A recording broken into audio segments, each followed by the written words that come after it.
That's dope, man. Having somebody like represent country on a big scale like that, bro. We got a few, Damn. but it's very limited. We're starting to branch off now. We got a few basketball players. Baseball really have for so long. Dude, I mean, some of my favorite baseball players are Dominican. What side do you and Puerto claim Rican. more, Dominican or Puerto I Rican? grew up more with the Dominican side, Okay. so that's kind of like how I learned how to talk and act. You know what I mean? Yeah. But it just depends on who I'm with. That's it. If I'm with a group of Puerto Ricans, it comes out. You know what I mean? Tú eres body hoy, entonces. Yeah, you feel me? I'm with the Acho Nene. Acho, mami. Immediately, I start saying cabrón. All type of, I'm with my domies. My voice gets deeper. Que lo que? It just depends, type. Yeah. But I'm like, I'm saying, it just depends on what I'm with. Because my mom's actually the Puerto Rican one. Okay. You know what I'm saying? And my dad is the one that's Dominican. But, you get your dad's roots, his mannerisms and stuff like that most of the time. Exactly. So it's just be, dependent. But I show love to both. Yeah. You know what I'm saying. So your mom cooked a lot of Puerto Rican dishes? Nah. My mom, like my mom's, so my dad, Dominican. I have other siblings that we have different fathers, but they're all Dominican. So she learned everything same way, Dominican style. Gotcha. A Dominican lady taught her how to cook. Okay. You feel me? So it's just like, I couldn't really dodge it. So I grew up eating, plátano, all that, you know what I mean? Mango. Everything, you know what I'm saying? So pernil. I love Puerto Rican food. I love Dominican food too. Yeah. Both. I feel like both cultures are. Yeah. I feel like Dominicans got great breakfast.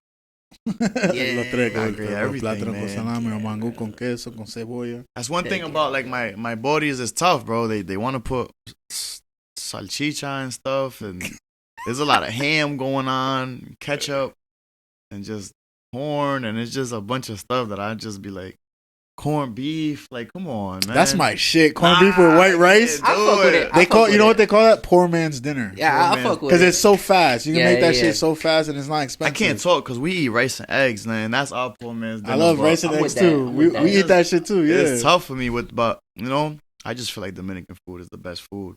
It's too layered, man. The sauces, the seasonings, and then when you eat other people's food, you can tell the difference, bro. Of course. Not saying nothing else is good, but I don't know, man. That's what I like about being Latino, though, right? Like in general, like all of the countries, Colombia, Bolivia, like you could go anywhere and they have like such unique dishes. You know what I'm saying? Colombians got a real nice layout of different foods that they got. Some of it's similar to what we eat, just in their own style. Exactly. And I'm always with regular seasoning flavored food. Like Mexicans kill me because they're spicy, bro. Dog, I know exactly what you mean. I can't eat food that I only taste spice, and I don't taste food. It's too spicy, bro. Yeah. And I'm wiping my boogers the whole time, and it's just tough, bro. I can't do it. I love that shit. Controlado is fine, like a little bit. I'm with it. Yeah, I like jalapenos here and there. Yeah. As long as I can taste what I'm eating. If I'm in there, my eyes are watering. You're like, your eyes about to pop out the socket. Yeah, I can't drink soda. It makes it worse. You're rethinking life. Yeah, I can't. And they're high tolerant, so they look at you like you're soft. Exactly. Nah, way, master this. You be damn, bro. I don't do this. I do sofrito and stuff, man. I don't do chile. Like, they carry that spice with them too. Yeah, that's the thing. Hot sauce and everything, But like Colombians, Guatemalan food is really good too. I'm still trying new stuff too, because I was real like closed-minded, like growing up, thinking. I'm saying now that I'm older, I'm trying to really like branch out and learn new things, eat different. I mean, so.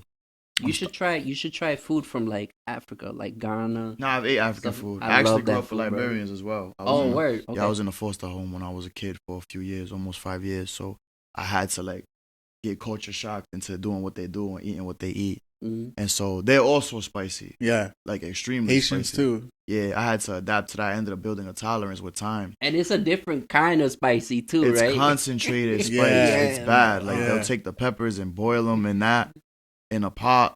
Get all the it's bad, bro. It's bad. That's why they're so rough skinned. They're so strong. Their eyes be yellow, bro. Oh my God. They're eating green peppers. They're eating pepper sauce.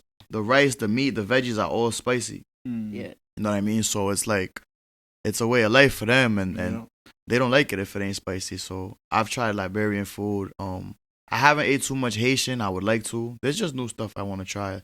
Creole little food, by little, you know what I'm saying? Yeah. I'm trying new things, Yeah. I try every food at least once, see if I like it. So you have a lot of Dominican, Puerto Rican influence. You grew up on Liberian, so you're very familiar with those cultures. Yeah. Did this also affect how you make music? Not so much so. It affect my outlook on life, the way I perceive things. But music wise, hip hop, I would say it's predominantly like African American. You get it? So their culture really ran it. It's black and brown. We're in there too, but it's mostly, you know what I'm saying, Absolutely. their culture. So we have a little influence on it, but what I fell in love with was hip hop in general. So when I started to like create my own type of craft, it was more so that. I mean, I was like watching lyricists when I was a teenager.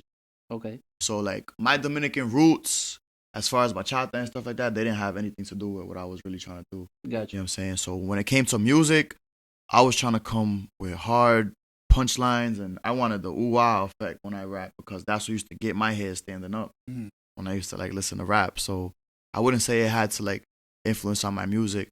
I would say like maybe in the way that I can put certain bars or things together, because you know when you speak Spanish, everything is type slang. Dominicans talking all punchlines. If you ever hear Dominican talk Spanish, everything is a bar. They're basically just rapping. You know what I mean? Yeah. What did I hear recently?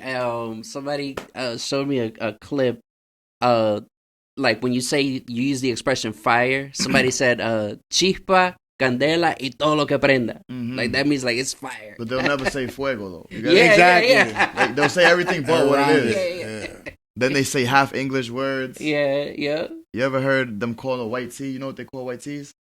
They call them polo che. Well, okay, yeah, I've heard That's that. polo shirt. Polo shirt, in English. You get what I'm saying? Yeah. But the way they finesse it, you think it's a Spanish word. Yeah. Ask me to say peanut butter one day, and I won't say. I say peanut butter. Yeah, exactly. Type. You get what I'm saying? So everything is a finesse. So I would say maybe the way like that kind of took like some type of that put some type of like influence on maybe the way I come with the wordplay. Maybe that's what made it easier.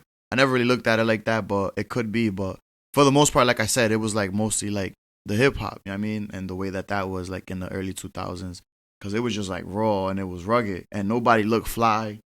Nobody had nothing. They're just there, just looking like they know what they're doing. So I started watching, like, when I was a kid, I moved to Philadelphia. And that's how I got put on to, like, them type of lyricists. Philly goes hard. Yeah, and they was really, like, coming hard with it. I'm talking about, like, there's rappers like Meek Mills, NH, Bricks. Reed Dollaz. Quilly Mills. Reed Dollaz was the most famous face because he had that freestyle that was legendary, you know what I mean? But there's so many more of them. Joey Jihad, you know what I'm saying? K-Dot. Young Hot, bro, and they was just, it's like set up, boom, punchline. And then when they got their friends with them, hype, singing the bars with them, and now it's hitting you harder, because they're only saying the bars that are tough. So then you just, you know what I mean? And I'm watching that as a kid, and I never really even knew that I was gonna rap, to be honest. I'm not one that be like, I knew since the first, I used to want to play basketball, bro. I was a ball player. And I just, in the process of, I would do it playing around. I never really thought, you know what I'm saying, that I was really anything. I would just do it for fun. And then when I really, really started to like want to do it, was watching this rapper named Meek Mill. Everybody know who's Meek Mill, but like his come up was crazy because he looked so dingy, so dirty. Yeah. But what he had was so raw, you don't even care about none of that. And I'm like, damn, he looks like me. Like I'm where he's at, you know what I'm saying? I'm doing what he's doing. Let me see. So I would try, and I would just let people hear it, and I wouldn't get any negative feedback. So much so that I'm like, all right, because I had a lot of doubt. But after like 4, 5, 6, 7, 8, 9, 10 different people telling me the same thing, I'm like, all right, I must be decent, you know? So I just kept it going, and then I realized like, oh, this is my gift, because I could just do it naturally. You know what I'm saying? I just have it in me. I didn't have to practice. It was just there. So that's how I really like started with the rapping and with the trying to make music and like pushing it forward. And then here we are, you know what I'm saying? That's what it is now. You know, some people play ball, some people draw, some people are artists, you know what I mean? And absolutely. Yeah, I'm grateful that it's my gift because it reaches really far. It reaches like to the masses in like all type of ways. That's what really influences pop culture, American culture, all type of culture, bro. It's absolutely. Music. Yeah. You know what I'm saying? I'm with that. Your vocal cords are instruments, bro, literally. Yeah. Absolutely. You know what I mean? So you like performing in a studio setting more or a live setting more, kind of mix of both? I like both. I would like submit to, like, growing up, things had to look real glossy. You know, things change though.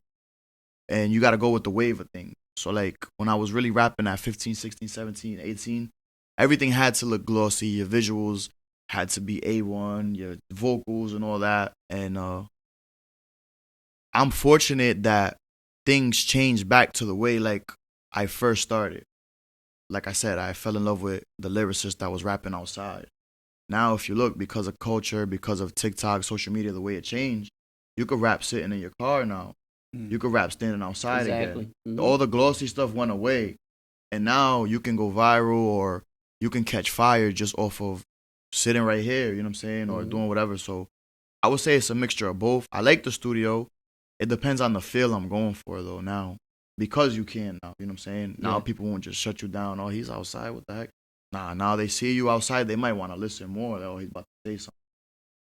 As far as the studio, if I really got a song that I feel like is deep, you know what I'm saying, I preferably do it there. But it's a mixture of both, really. I don't mind doing whatever I feel in the moment. You know, Gotcha. I'm just trying to do what I can as far as getting it out. And now, fortunately, like I said, you can do it like that. So I just push it. You know, Yeah. I just push Yeah. it out there. Are you with any like labels? Do you have producers that work with you or anything? I got an Managers? engineer. Engineer. Okay. Yeah, and it's smooth when you build from ground zero up with somebody, Mm-hmm. as opposed to walking in somebody who's already here, and then you gotta get them down to your level so you guys can mesh. So right now, like, I'm fortunate that he's an open-minded person and he doesn't have his own ear for what's That's going rare. on, That's rare. That's hard to find. because it, like, as a creator, it'll limit you, it'll frustrate you. Mm. You're trying to get something and telling you, oh, don't do it like that. Like that makes me go crazy. You know what I mean? Mm. I've dealt with situations like that. And if you're an artist, like, you paint a certain way, Mm-hmm. and then you want to paint a different way to grow creatively, and somebody's like, nah, that's not what you do. They don't see the vision. It You could know. discourage you Yeah. to the point where you'll lose confidence in what you're doing. Yeah. And the whole time you're just trying to grow creatively. So I'm fortunate that the engineer that I have now, he's just willing to go with whatever's the field, Mm-hmm. because he's contributing to me, I'm contributing to him. You know. So no record labels or nothing like that. Obviously, I'm independent right now. I'm just building up the brand, doing the groundwork right now. We love what you're doing, man. Hell yeah. Yeah, the Thank you. performance, by the way, was incredible. Yeah. Like, Appreciate If you you guys guys. don't already know, he's Rico. Rico still made it. Rico still made it, man. You know? thank you for Definitely. coming out, yo. Oh yeah, thank you for Absolutely. coming back for an interview. You killed that. You bodied that performance. Yeah, Appreciate absolutely. that. So many great appreciate that. feedback on A that. lot of good feedback. And listening to the performance itself, like the lyrics, Mm. the lyrics were tough. The lyrics like a hit.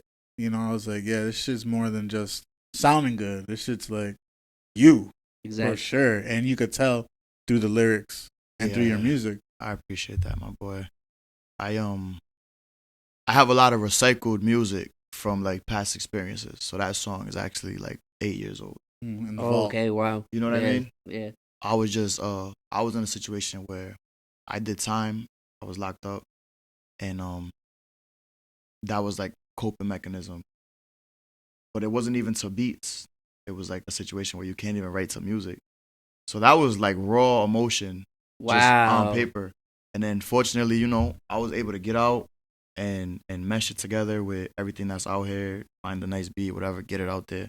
And it was a different feel with the acoustic vibe, because it's the raw emotion plus the raw sound of the guitar Yeah. and the beat, you know what I'm saying? And that gave me goosebumps as I was doing it, because it was like everything was just naturally built up, you know what I mean? That's But what's up. that's just one of them things that it was born out of hard times, and Okay. it was able to become a real life thing. And your platform was so dope. I was so grateful that I was able to do it here. Yeah, you know we what were I mean? happy to, you know, We appreciate basically, that. yeah, be the vessels, Oh, yeah. conduits, to be For able sure. It's crazy how Bring that up. the song was 8. You wrote it 8 years to ago, 8 years Mhm. ago. and it still has like impact. Yeah, yeah, Yeah. You know. yeah. I think anything that's genuinely like it's not like anything that isn't gimmicky or, you know, copying or whatever. It's gonna do that. You know, it's gonna fold over 2, 3, 4, 5 times. You know what I'm saying? Timeless. Mm-hmm. Yeah. Type situation. Yeah. Yeah. I was a teenager when I wrote it, but I was going through like real big life stuff. You know, I didn't even know if that was even ever gonna be anything. That was for myself. I wrote that song, really. And I get with the engineer at times, whatever, depending on what studio I'm in. And there'd be times where I don't even know what I'm gonna rap, but I'll hear a beat, and then my mind would just click a verse that I got stored up in there, and it'll become a song. So that's how you do it. So basically, you have stuff that you kind of like fragment. I It's can, basically yeah, like I fragmentized. can because Okay. of how much I got stored up from that time when I was locked up, just trying to write and just trying to put verses together. So a lot of the songs that I'm starting to have that I'm gonna be dropping or that I already have dropped is that, you know. Hmm. I got a song called My Time that's releasing, and My Time is from 2016, Hmm. and that was a time where I didn't even know if I was gonna have a time. You get what I'm saying? Yeah. And I just wrote it with like a certain vocal in mind of just like how valuable and precious time is, you know? And fast forward, we just ended up building it in the studio one day. And every time somebody hears it, I just look at their face, I'm saying, the way they react to it. They're like, oh, this is probably one of the ones, you know? But they don't know that it came from something that I didn't even think was going to be anything, you feel Mhm. me? So, like I said, a lot of my music, it was born out of like the hard times and stuff. I had somebody ask me, what would I consider my genre? Style. And I told them struggle music. And they were trying to force a different Interesting. answer Okay. out of me. Okay. I don't think they ever heard that. And they asked me specifically what would be 3 words you would describe your music. And I couldn't come up with 3 because I feel like that's a broad enough statement. You know, struggle music is just what you make in the middle of a struggle. You know what Yeah. I'm saying? And so That hits different. it is different Yeah. because everybody struggles, you know what I mean? Hmm. There's not nobody that hasn't struggled, whether you got it or you don't. Rich people struggle because more money, more problems. Poor people Facts. struggle because they don't got enough money. Mhm. You can't dodge it, you know? So you won't see me like, obviously I'm versatile in the way I make music, but for the most part, my whole push while I'm making music is trying to relate to that person that stood behind in jail, that's still struggling, that person that's about to go to jail, or that person that don't know what they're gonna do next, you know? I feel like God puts us in situations and predicaments so that we could like help the next person. Hmm. I would pay more attention to somebody who's been through what I've been through than somebody who hasn't. You know what I'm saying? Of course. So when I'm making this music, I know who I'm hitting. And then they might hear it and hit somebody else with it in their own way, with just off the way I say something or the way I pronounce something. Or they might say, oh man, he said what I was thinking. I just didn't know how to say it. And then so on and so forth, you know? Hmm. It's more so than just bumping your head or riding in Right. a car, you know what I mean? Because there's going to come a time where you're not going to be in the car bumping music. You're going to be sad. You're going to be Mm. broke. You're not going to know what you're doing tomorrow because you don't got it figured out. And that song might come on and you're not going to feel as bad because you're like, all right, this is not because I suck at life. Mhm. This is just something that comes about. Look at how this song is even saying what I'm going through. You know what I mean? So that's what I got in mind when I'm making this music. And that's the style that I would really say it is. You know what I mean? So, like I said, I just try to make one turn into two when I make this music, hoping that it does every time, you know? Yeah. That's a good way to put it. Hell yeah. Yeah. I like that. Yeah, Hell for yeah. sure, man. Where are you from and where were you raised? So I'm from Providence, Rhode Island. Mm. I was raised for the most part in Providence, Rhode Island. Like I said, I spent time in Philadelphia. My mom actually got married to a pastor. Hey, And, recibe. Recibe. that's an It's like, We advanced, started this thing that's here an last advanced week. Christian word. Yeah. You must know a little There's something. a story Bro, behind that. we grew up in church. We grew up in church too. His dad was a Ah. pastor. Yeah, my dad my was a pastor, yeah. my grandma was a pastor. Yeah. You So don't even, yeah. I already know. You wouldn't have said that if that was Recibe. Recibe is real. We were joking about that If earlier. you would have touched his head when you did it, it would have been all together. Nah, but yeah, my mom got married to a pastor. He had bought a property over there on like the north side of Philadelphia. They're a lot cheaper. And I spent time over there for a few years up until that went left. But I came back to Rhode Island and I've been out here ever since. And I lived everywhere in the city. I'm mostly from the south side of Providence, but I lived on the west. I lived in the lake. I lived in I never stayed in a crib for more than 6 months. You know, my mom was a Rolling Stone, so we was all over the place, and I really touched almost every side of the city. I got to see like every corner of it. You know what I mean? So this is definitely where I'm from. It kind of like it sucks because it's so small, boxed in, and limited. You know what I mean? We think we see a lot of stuff while we're here growing up. You go somewhere else, and you're like, wow. You know what I mean? But it kind of culminated like my mindset. I'm not ashamed of where I'm from or nothing like that. Even though it's as tough as it is, it it shapes you to a certain way of being. Yeah, we're boxed in, we're small, but like we appreciate things. You know what I'm saying? Mm. That are like close by. We appreciate things that are like accessible. You feel what I'm saying? And tight knit. You know what I mean? It gives you a community vibe and aspect. Mm. You know what I'm saying? Exactly. It's tough not Exactly. to have it. Everybody knows everybody. You know what I mean? But in a Mhm. way, it kind of gives you that tight knit feel. And it's you go to somewhere like Philly or Atlanta or something like that. You're driving 30 minutes to see a Walmart. You might see somebody today that you won't see again in the street, and you just feel like just like solo dolo, like a lost individual in a big city like that. You know what I mean? Not saying it's a bad thing, but like I don't know, it's like a good home feeling that you get being from here. You know what I mean? Absolutely. Mm-hmm. So, are there any creatives or rappers that you like from this area, from Providence, or is anybody you want to shout out? I'm a big fan of anything local. Don't get me wrong. Honestly speaking, uh, I'm all for effort. As far as talent, I don't think you have to have talent anymore to make it or to try to create. Mm. And it makes it tough for me to be a fan of what people are doing. I will support your movement, but for me to say like I like such and such individual, it just gets a little tough. Not saying that nobody's nice out here, because there's a lot of artists that are decent and they're doing their thing. You know what I'm saying? And I show support and love to everybody. Uh, just cause you're from here, you know what I mean? But like speaking on anybody specific, I wouldn't be able to say by name, but I listen to everything. You know what I'm Dope. saying? And there's people with good songs that I'll listen to them no matter where they're from. You know what I'm saying? I'll put them on in the car. You know what I mean? Cause it's Rhode Island. Like I said, we're small, and I know most of the people that are making music some way or another. So I definitely give everybody a listen. I'm not one to say I don't listen to nobody. Everybody's trash. Nah, I give everybody a listen, and if your song got that vibe, you're playing in my V, you're playing in my crib. You know what I mean? Dope. Dope. Yeah. So I try to spread it out as far as like the consumption of the like local craft. You know what I mean? But as far as like somebody specific, I wouldn't really say.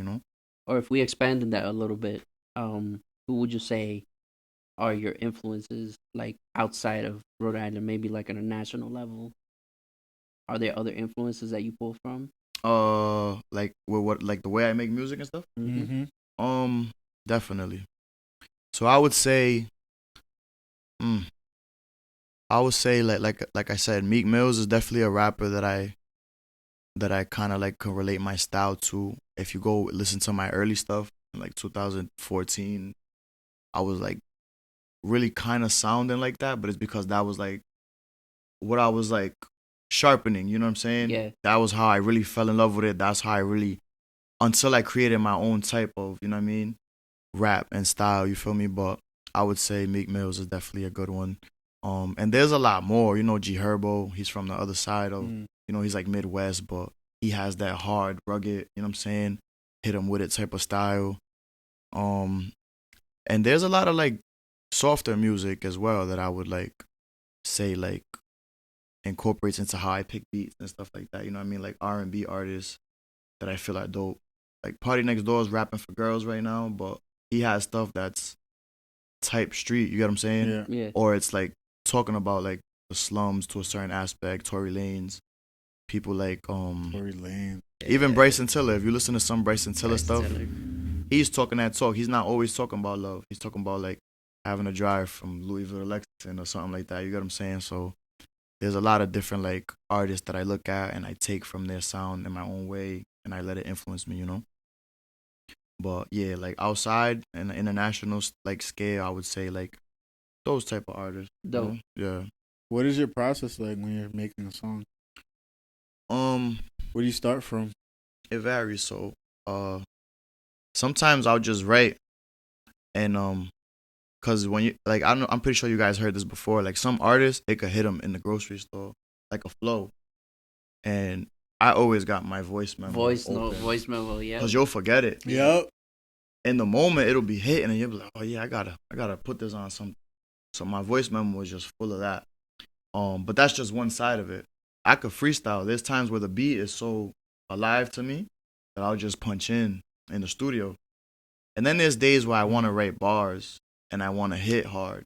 You know what I'm saying? And I'll just write, and then I'll find the beat and I'll put it together. So the process is like a variation of just how I'm feeling. You know what I'm saying? There's times where I don't write, and I should write, but I'll go like a little while without writing because I just have writer's block. You know what I mean? Mm-hmm. But then it always kicks back into gear, especially when I'm listening to stuff that I feel like is hard. So like the process is mostly just on the energy that I have, really. And that's how we make it happen, yeah. Have you ever written for another artist? I haven't. I mean, I've written songs. I've written parts of songs that other artists have sung or stuff like that. But as far as giving somebody a song to write, I would like to. I wouldn't be closed-minded to it, but I really haven't yet. What about vice versa? Like someone writing something for you? Are you Nobody hasn't written anything for me right now. Just because like the style that I have is like it's a little like different than what a lot of people are doing. Mm-hmm. I wouldn't be closed-minded. It's a big like cliche thing, and people write for you, whatever. But like ghostwriting. in real life, if you really look deep into the industry, they all do it. Just some people get backlash for it. Yeah. But like Future writes hella songs for people. Oh yeah. Rihanna wrote so many songs for people. Mm-hmm. Neo. And the big beef between Lil Wayne and Gilly was that Gilly wrote Carter 2. And Carter 2 is one of his best albums. They say Gilly wrote a milli. Obviously, they know more than us because we're on the outside looking in, but it just goes to show how far back it goes. Yeah. You know what I mean? So I don't really care, like, people who don't agree with it or think that it's cheating or whatever, because I know what I could do. Yeah. So it's not like I'm not it because I let somebody, they just might have a style that I don't got. Exactly. And it might open me up to being versatile. At the end of the day, you're a performer. You're an entertainer. So if I can entertain in a way that's an Afro beat or that's R&B or that's, you know what I'm saying, that's something that's not my style, I would love to. So I'd definitely be open to it if anybody was willing. I just got to get in them rooms with those people. You know what I mean? Yeah. Mm-hmm. Yeah, for sure. We ask this to all our guests. Like, I know you as a person, what do you want to be remembered for? And then you as an artist, what do you want to be remembered for? It's crazy because I don't even think that I would make it in this world as just an artist anymore. When I was a kid, I just wanted to be a rapper. And then I went through life, and then I realized the facets of life and how important it is to, like, give what you got. So I can give what I got talent-wise, but I might have to just talk to somebody who don't listen to music. Or I might have to write a book for somebody who reads. You get it? So, like, I would say it doesn't, there isn't a separation between the two. It's the same thing. I want to be remembered for somebody who persevered through what they wasn't supposed to. That's why my name is Rico Still Made It. You can't say that without saying that I made it. Everybody who's seen me so far, they manifested with their mouth that I made it without even knowing what they're doing. Just by saying my name. Love that. I respect that, yo. You get what I'm saying? Even people that don't like me, look at Rico Still Made It. You just said I made it. Yo. You know what I mean? So love that. I want to be remembered for like that, It would be cool if I put the city on and put them in the door. Cool. It'll be cool if, like I said, if I hold the torch for everybody to, get into the industry, or if I put fame or spotlight on the city. All that is cool. But if I could really be like the forerunner for like somebody who shows people who don't got hope no more, or they give up, that you could still do it somehow, some way, that'll be dope for me. That's mad meaningful. It turned one into two. The Bible says basically you should turn one into two. Don't complain because you only got one. Because as long as you turn your one into two, you did something productive, So that's my whole thing. Like, if I could turn one into two with this little legacy or whatever it is, then I'll be satisfied. 100%. Okay. What are your top favorite songs of your original songs of yourself? Of myself? Yeah, top 5. So I made a song recently called Still Made It. And I would say that's my favorite song. And it's because, like, that was also born out of, like, super hard times. And whenever I hear it, I go back to that place where I was writing music. And when I was writing that music, I was talking in the music as if I had overcame it. So a lot of my bars are like, back when I was locked up, while I'm still locked up. That's how I'm writing the song. And I, Professing it, I would manifesting always it. envision myself spitting this song on the other side of it. So then here comes the song, Still Made It. And I got my 2 lawyers that were my lawyers with me throughout the bid. Wow. And I got one of my friends that passed away, his daughter, that was actually born while I was in there. She's in the video. And these are things that were just culminations, and they added to me still making it. You get what I'm saying? And so I would say that's probably my favorite song that I've ever really written. Just cause like that's one of them songs that it gives me goosebumps, and it's my own song. Yeah. But I'll just keep playing it, cause I'm just reminiscing as I'm hearing it. You know what I mean? I got songs that I've had success back in the day before I got locked up. And I always pay homage to them, cause they kind of got my name out there and stuff like that. Shout out to that the old stuff from back in the day. But like the meaning of it was for a specific lifestyle that I had. You know what I mean? And we switched the whole game plan up, but we're trying to go far. So I pay the homage to it, but I wouldn't say that it's in my favorites, because a lot of people, they're getting ready to say, yo, but this song has 500,000 views. Are you not gonna say that's your favorite song? I respect the song for what it did for me, but it doesn't have the meaning that the stuff has now. You get what I'm saying? So those evolving. Yeah, you know. Yeah.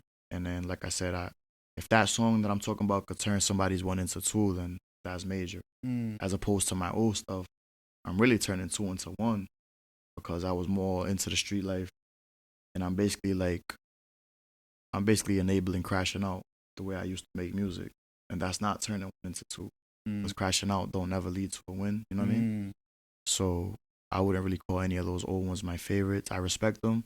I always got love for them, because they came out of, they're my brainchild, like your kid. Of course, yeah. You make them, they come into the world, and people, you know what it is for somebody to sing your song? You made that in your brain. And you see a random individual that never seen you before, and they're singing it word for word. Like, so that will always make me have love for what I've done, because it's my creative. But like I said, the song Still Made It that I do have, I think it's one of my favorite songs I ever did. So Yeah. And you have an album coming out? Yeah, I have a tape coming out. It's called What They Know About Me. Yeah. Give us a little description of what the tape's gonna be about. It's basically like every angle of what I've gone through, I touch on it. I touch on my heart hurting, love, relationship stuff, how that gets strained through going through things. I touch on the hard times making it through. I touch on navigating like what this is in real time, you know what I'm saying? And throughout it all, I'm really just letting people know that they don't really know. Like, people will judge you from the outside looking in just because of what they hear or what they think. So what they know about me is like, what do y'all really know? I'm the one who has to tell you. I'm the one who got to show you. If you just heard word of mouth through somebody else, you don't really know what's going on. So what they know about me is just, it's a project that I wanted to put together. Like I said, that's another one that I had for years in there in my mind, ready to drop it. And now that I'm home, I'm just trying to sharpen it as sharp as I can. So when I do drop it, whatever reaction that it does get, good or bad, it's gonna be genuine, straight from, you know what I'm saying, where I want it to come from. So yeah, What They Know About Me is on the way, and it's coming at the end of the summer. And it's just, like I said, it's for everybody who's been in that position or who's about to be in that position, and they're gonna need help or they need help. And I just hope that, like I said, it does what it's supposed to do. absolutely. Is there like an artist that you could see yourself collaborating with on a song? Locally or Nah. Let's go with top rappers that you look up to, that you like listening to. I love Huncho. I love Rilo Rodriguez. I love G Herbo. I still love Meek Mills. Yeah. What's your favorite Meek Mill album? Which Dream Chaser album is your favorite? See, I can go back. Because he had mixtapes too. Yeah, mixtapes. Yeah, Flamers. Yeah. Yeah, Flamers 1, 2. Yeah, Mr. Philadelphia. Yeah. It's tough, man. I would say gotta go with the first mainstream one, man. When that Dreams and Nightmares intro came out, Bro, that really is changed my the game. jam. Yeah. That changed the game, like beat wise, bars wise, and then that was his I Made It album. You Mm. know what I'm saying? Yeah. The texture of Yeah, like how Dreams and the song Nightmares. kind of built. That video and that intro where you see Yes. all those old videos of him Mm. and he's talking that talk, and even the album cover was a rollie and a shackle. You get what I'm Mm. saying? So it was just, I would say, I gotta respect that one for what it is, Yeah. and say, yeah, Dreams and Nightmares for sure. Absolutely. So you said G Herbo would be one of your collaborations you like to collab with? Yeah, for sure. I just feel like he could Yeah. do no wrong. 100%. He's just a Chicago version of Meek Mills to me. You get what I'm saying? Yeah. But he has that same effect that I get when I listen to Meek Mill. Yeah. Mm-hmm. Oh yeah. Where do you see yourself in 5 years? In 5 years, yo, you want to know something? The Bible says, don't even think about tomorrow, Mm. or it has its own troubles and worries. Mm. But I definitely do look into the future. 'Cause Yeah. I gotta manifest. Right. I try to live in today, but in 5 years, what I would like to be, what I profess to be, I would like to be at the top of everything that we're trying to do. You get it? Mm. Just using what we have as far as the Still Made It ENT to just help whatever's not where it needs to be. So in small words, just everything culminated to what we're trying to manifest it. It can't be in Rhode Island, obviously, because you got to branch off and go places to where it'll contribute to your success. But yeah, you know what I'm saying? Just I keep repeating it, but just turning that one into two with everything that we have, bro. with the brand, with the company, with the team, and then with everybody that it touches, and just hoping that everything that we went through on the build up and on the come up was for something, not for nothing. Oh, he went Not through all in that vain. and this happened, or he went through all that and then that. Nah, it gotta be. We went through all that, but now look, So Yeah. that's what I want to see in 5 He's the years. fruit of your labor. The fruit of my labor. Yeah, that was a great way to Yeah. put it. Hopefully, it doesn't even take 5 years, but if it does, it's all right because the goal is for it to happen. I mean, so Absolutely. that's what I'm really looking towards. Yeah. Mhm. Okay. What do you have coming up? Any shows? I know your album's gonna drop. Are you planning to say the release date, or are you gonna keep it like anonymous? We're keeping it anonymous for now. Okay. The end of the summer is really what we're pushing towards. Okay, let's go. We'll And, be on the lookout. We're gonna be having like a listening party. Yeah, we'll pull up. Oh, We talk. yeah, we yeah, talk yeah, to yeah. Joe. Yeah, we're gonna be inviting all the content creators. Hell yeah. We just want everybody to shake hands in the midst, Hell yeah. and we could all build off of each other, and that's where you guys will be able to really hear like the exclusive, and you guys could give feedback and all of that, and get your own content from it, and that's really a main thing that we have going because as far as I can see coming out, everybody's an individual right now. And one thing that I would critique my city for is people wanting to make it as individuals. Mm. And ain't nobody that ever made it did that. Mm. As much as they use the word independent now, there's no such thing. Mm. Everybody had a team Team, yeah. Absolutely. in some way, Yep. shape, or form. I believe in that. So we're in Rhode Island, we're each other's team. Mm. You get it? Yep. That as much as people don't like each other or whatever, so if I could try to, help us help each other with a content creator event or a listening party or whatever it may be, then that's what I'm gonna do. So that's one big thing that we really got planned that we hope is gonna definitely put in some type of work as far as relationships and just networking. Bro, if you keep that mentality, you're gonna prosper. You're gonna go so far, bro. Thank you, bro. Hell yeah. I appreciate that. Yeah. Hell yeah, bro. Mhm. Well, where can people find you on all platforms? Your brand, everything. At Rico Still Made It everywhere. You can't dodge it. You can't miss it because it's the same everywhere. TikTok, Instagram, Snapchat, Facebook. Go out there and get yourself some inspiration, man. We're here for everybody else can make it. So make sure that you take from what's in front of you, and from what I'm giving you is just my experience. So all of y'all could do better. So go and follow Rico Still Made It everywhere you can. Let's get it. Let's Rico go. still made it. Rico still made it. Some support. Follow him. Show some love.